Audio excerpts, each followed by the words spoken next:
हज के मुक़द्दस सफ़र की क़िस्तें शुरू कर रहे हैं। अल्लाह ताला इस सिलसिले को हम सब के लिए कबूल फरमाए। बिस्मिल्लाहिर्रहमानिर्रहीम। अक्सर लोग कंफ्यूज रहते हैं कि मेरे पास पैसे तो हैं लेकिन बीमारी है, ज़मीन बहुत है मगर कैश नहीं, दुकान में स्टॉक है, पैसा है पर वीज़ा नहीं मिल रहा, तो क्या मुझ पर हज फ़र्ज़ है या नहीं? आइए नीचे दी गई 7 शर्तों को पढ़कर खुद फैसला करें। अगर ये सातों शर्तें आप में पाई जाती हैं तो अल्लाह के दफ्तर में आपके नाम के आगे हज फ़र्ज़ है लिख दिया जाता है। नंबर 1, मुसलमान होना, काफिर पर हज फ़र्ज़ नहीं। नंबर 2, आकिल यानी समझदार होना, पागल यानी मजनून पर हज फ़र्ज़ नहीं। नंबर 3, बालिग होना, नाबालिग यानी बच्चे पर हज फ़र्ज़ नहीं। गलतफहमी, लोग समझते हैं कि बचपन में बच्चा हज कर ले तो फ़र्ज़ अदा हो गया, ये गलत है। सही मसला, बचपन का हज नफ़ल होगा, बालिग और मालदार होने पर दोबारा हज फ़र्ज़ करना होगा। हवाला हिदाया। नंबर 4, आज़ाद होना, ग़ुलाम या जेल में बंद कैदी पर हज फ़र्ज़ नहीं। नंबर 5, इस्तिताअत यानी माली ताकत होना, यानी हज पर जाने आने का खर्च, वहाँ रहने का खर्च और पीछे घर वालों का खर्च होना ज़रूरी है। हज के लिए पैसा इन बुनियादी ज़रूरतों से अतिरिक्त होना चाहिए। नंबर 1, रहने का मकान। नंबर 2, पहनने के कपड़े। नंबर 3, घर का सामान। नंबर 4, वापसी तक बीवी बच्चों का खर्च। नंबर 5, कर्ज की अदायगी। नंबर 6, सवारी यानी वाहन। नंबर 7, रोजगार के औजार या मशीनरी। नंबर 8, मकान की मरम्मत। इन सब के बाद अगर पैसा बचे तभी हज फ़र्ज़ होगा। हराम पैसे से हज का हुक्म, अगर किसी ने रिश्वत, सूद या चोरी के पैसे से हज किया तो कानूनी तौर पर फ़र्ज़ अदा हो जाएगा लेकिन सवाब नहीं मिलेगा।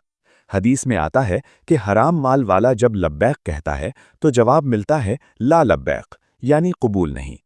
हवाला शरह लुबाब, कर्ज हो तो क्या करें? अगर कर्ज फौरी है यानी अभी देना है और पास सिर्फ हज जितना पैसा है तो पहले कर्ज अदा करना ज़रूरी है। अगर लेनदार इजाज़त दे दे या कर्ज किश्तों में हो और भरने की ताकत हो तो हज पर जा सकते हैं।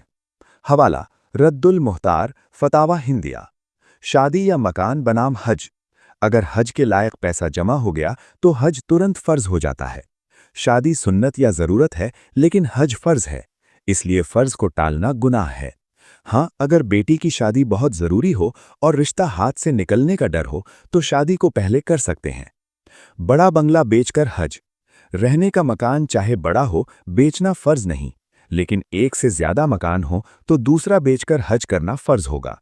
हवाला अल बहरुर रायक़, खेती की ज़मीन का मसला, अगर थोड़ी ज़मीन बेचकर हज का खर्च निकल आए और बाकी ज़मीन से रोज़ी चल सके तो हज फ़र्ज़, अगर बेचने से रोज़गार ख़त्म हो जाए तो हज फ़र्ज़ नहीं। व्यापारी यानी दुकानदार का मसला, अगर थोड़ा स्टॉक बेचकर हज हो जाए और कारोबार चलता रहे तो हज फ़र्ज़, अगर स्टॉक बेचने से बिजनेस ठप हो जाए तो हज फ़र्ज़ नहीं। पीएफ, एफडी या फंड के पैसे, अगर पैसा आपका है और नियम के मुताबिक निकाल सकते हैं तो हज फ़र्ज़ होगा, चाहे मैच्योर ना हुआ हो। अगर निकालना नामुमकिन हो तो हज फ़र्ज़ नहीं। हवाला जदीद फ़िक़ही मसाइल। नंबर 6, वक्त यानी हज का सीज़न, हज के महीनों का आना ज़रूरी है। अगर सीज़न से पहले पैसा खर्च हो गया तो गुनाह नहीं, लेकिन जानबूझकर सिर्फ हज से बचने के लिए पैसा उड़ाना मकरूह है। नंबर 7, इल्म यानी जानकारी, मुस्लिम माहौल में रहने वाला मुझे पता नहीं था का बहाना नहीं कर सकता। गैर मुस्लिम देश में रहने वाले को सच में पता ना हो तो उस पर फ़र्ज़ नहीं, लेकिन जैसे ही खबर मिले फ़र्ज़ हो जाएगा। अगर ये सातों शर्तें आप में पाई गईं तो आप पर हज फ़र्ज़ हो चुका है, लेकिन अदा करना तुरंत फ़र्ज़ नहीं है। उसके लिए कुछ अलग शर्तें होती हैं जो अगले भाग में आएंगी इंशाअल्लाह।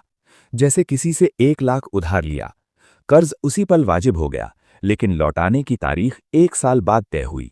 ठीक यही मामला हज का है, वुजूब पहले आता है, अदायगी की बारी शर्तें पूरी होने पर आती है।